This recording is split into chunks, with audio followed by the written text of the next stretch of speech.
What's up? What's up? What's up? Baby, I'm leaving work. Y'all ever get in like that little work funk where you're like, something's gotta give, something gotta change? That's where I am.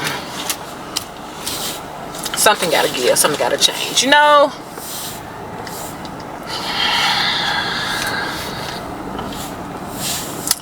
Anyway, somebody go give me a snack.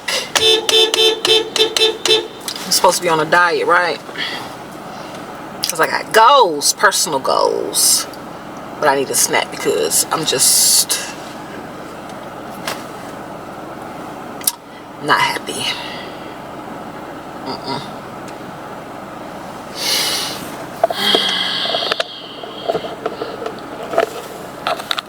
Really wanna know how I got it like that? Cause I got a cute face and my booty so fat.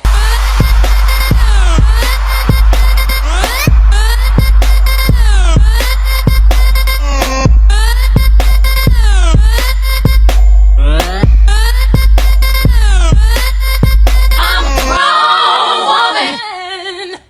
I can do whatever I want. Snack. Y'all need to see my credit card, my debit card. Snacks. Horrible. But I ate all my healthy food already. It's one of those things where, hold on, let me get y'all set up and get on the road.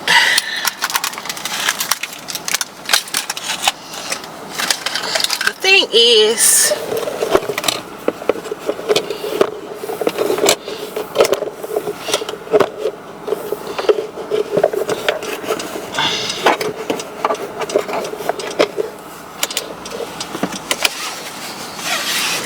see, I know I've been in the game for a long time. I've been in this business a long time.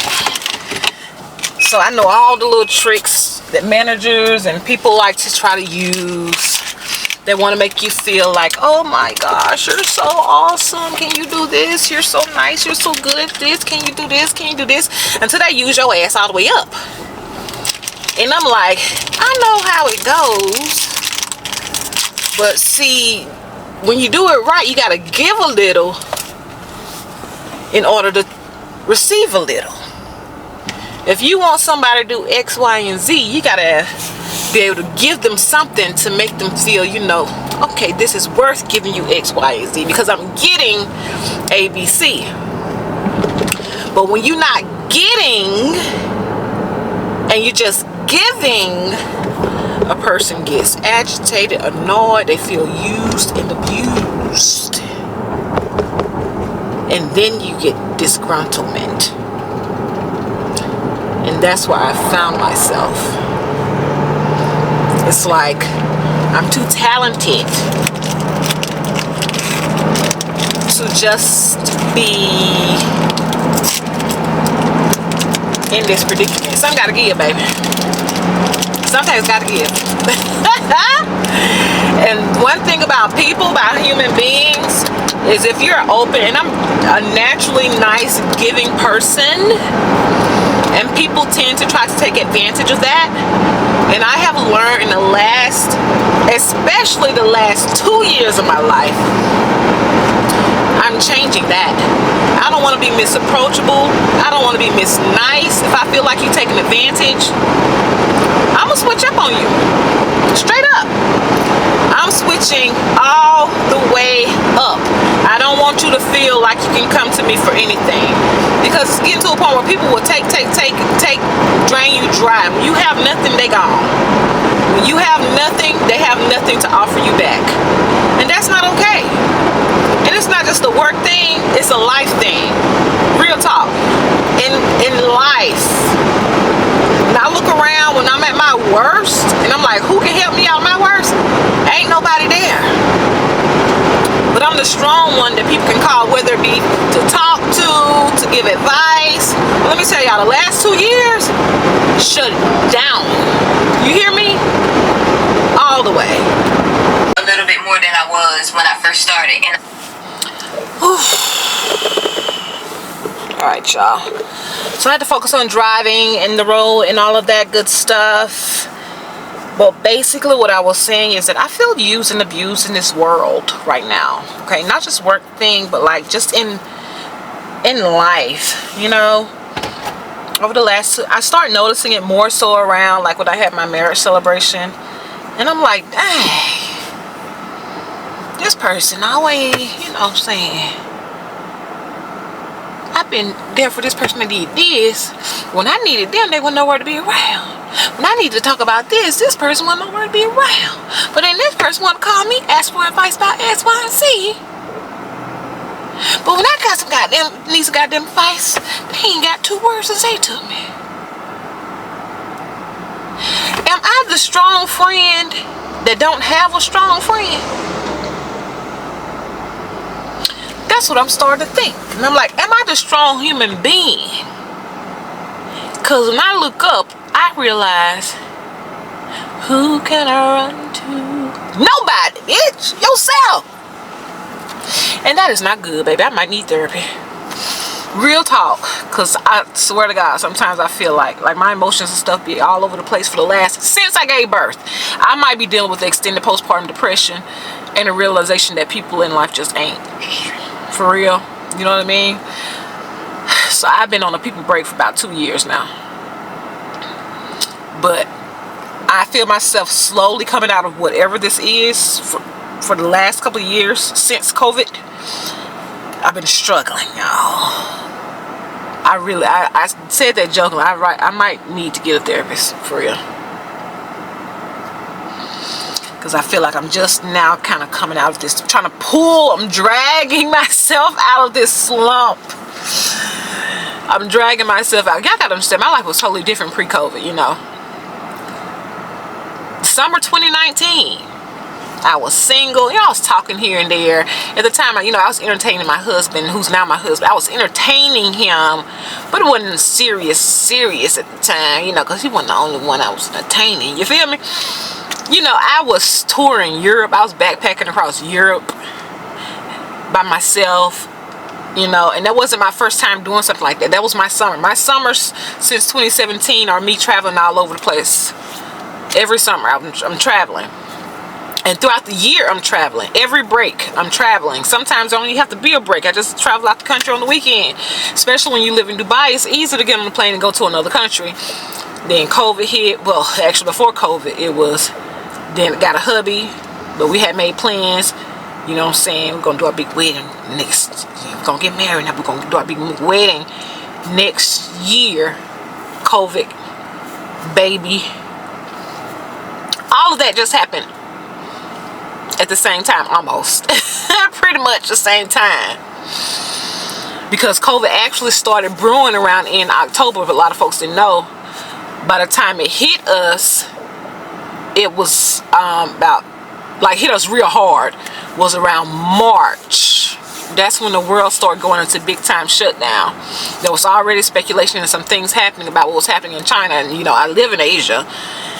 And so March, the world just really shut down, March 2020. And things just have not been the same since. Things ain't been the same since, y'all. But we thugging it. That's probably not the best idea. But one of the things I've started doing to kind of pull myself out of my little personal slump is working out, child. And so here we are after work. I'm about to take my ass to the gym, put on some good music, and try to work this thing out. Because I could really get myself into a slump to the point where I don't even want to go work out. I would just go lay in the bed and just go to sleep. And that's not good. But I don't know, I think this is like a culmination of things over the years. When I think about my whole life, I've always had to be that strong person. And it's just not healthy. If I could go back, I would not. I would tell people, keep your problems. Shit, I got my own problems. Keep your problems. I don't want your baggage in mine. Let me keep my own. I was just thinking about, this was right before I left Atlanta and came here. I had a colleague who was a friend. I mean, this chick fell out because she was saying shit to me. She would say little snide remarks and do certain things. And me, I got a smart mouth. I'm like, oh, you think you're gonna say that? You think you're gonna do this? Watch this. I'm spitting back and it hurts. And don't you know, this heifer had the audacity to say to me, well, first of all, she was upset. And then I was like, how you gonna get mad at me when you said this to me and I said this back to you and you mad at me? And this heifer gonna look me dead in my eyes and said, well, you're strong, you can take it. Bitch, what? She said, because I'm strong, I can take it. And she's not as strong as me. So I shouldn't respond to her the same way that with the same energy she gave me, because I'm stronger than her. And I can take it. What kind of abusive mess is that? What kind of mess is that? But that, when I think about it, that has been the story of my life, my whole life. People thinking they can dish it because you strong, you can take. Even a couple summers ago, a friend, I haven't talked to this person in a while actually, was like, when I had my like my girls trip to Greece before my marriage ceremony.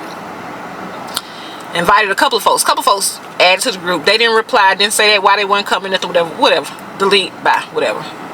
No words, no explanation. Then I saw one of these people and she was like, yeah, because COVID hit and you know, my husband lost his job and I had to take care of everything. I'm like, shit, me too. My husband lost his job too. I had to take care of everything. Then she looks at me, she's like, well, you used to it. Used to what? Bitch, I ain't never had no husband before. I ain't never had no baby before. What am I used to? She's like, I'm like, that's stuck. Like, what you mean? I'm used to what? Taking care of myself? Because, bitch, I ain't never took care of no whole family before. But that's how people look at me. Like the girl that can take care of everything. So it's okay for her. She should be able to handle it. And that is not cool, y'all. That is not okay. I'm gonna pause because I'm getting angry. I'm getting emotional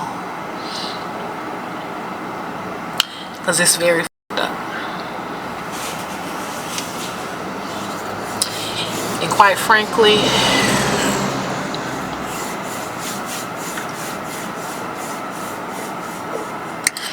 I don't even want to finish this conversation because I'm getting really upset.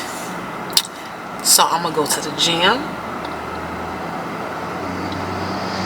and I'm gonna work out.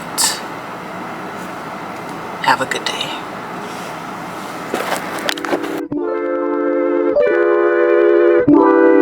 It may not mean nothing to y'all, but understand nothing was done for me, so I don't plan on stopping at all. I want this shit forever, mine, ever mine, ever mine. Shutting shit down in the mall. It's Sunday, girl, she the one for me, and I ain't even planning the call. I want this shit forever, mine, ever mine, ever mine, ever mine.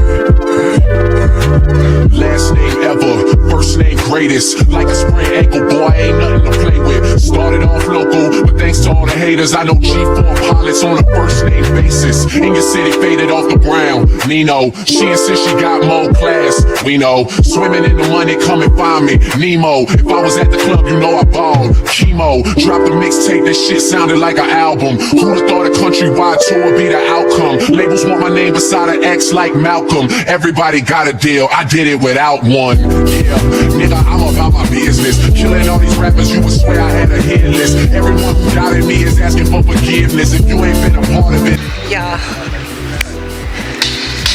And I tell you, as soon as I cut the camera off, I went to TikTok.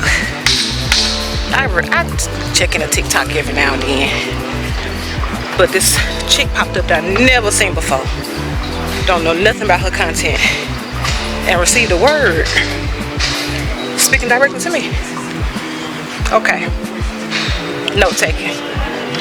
Head over to YouTube because I like to listen to podcasts and such. When I work out, different person, same message.